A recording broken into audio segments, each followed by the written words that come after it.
வாங்க குழந்தைகளா, இன்னைக்கு நாம ஒரு அழகான கதைய பார்க்க போறோம். இது பஞ்சபூத மரங்கள் கதை.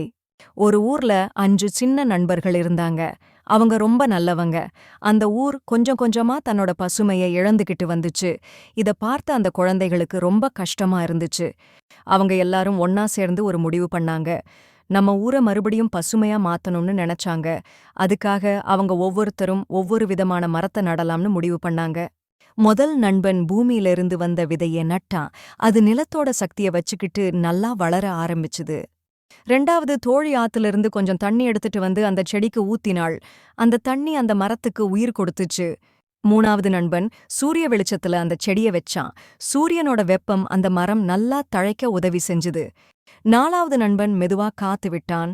அந்த காத்து அந்த செடியோட இலைகள மெதுவா அசைச்சு அதுக்கு ஒரு சந்தோஷத்தை கொடுத்துச்சு. 5வது நண்பன் ஆகாயத்தை பார்த்து கும்பிட்டான். அந்த ஆகாயத்தோட அருளால அந்த செடி இன்னும் நல்லா வளர ஆரம்பிச்சுது. இப்படி அந்த 5 நண்பர்களும் சேர்ந்து நட்ட அந்த 5 மரங்களும் ரொம்ப விசேஷமான மரங்களா வளர்ந்துச்சு. அந்த மரங்கள் அந்த ஊரோட நிலம், நீர், நெருப்பு, காற்று, ஆகாயம்னு எல்லாத்தையும் சுத்தமா வச்சுக்கிச்சு.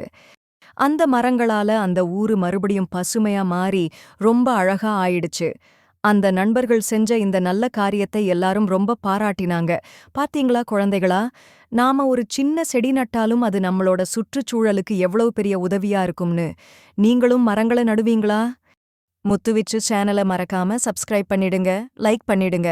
இந்த வீடியோ உங்களுக்கு பிடிச்சிருந்தா ஷேர் பண்ணுங்க மற்றும் கமெண்ட் பண்ணுங்க. நன்றி, மீண்டும் சந்திப்போம். பாய் பாய்.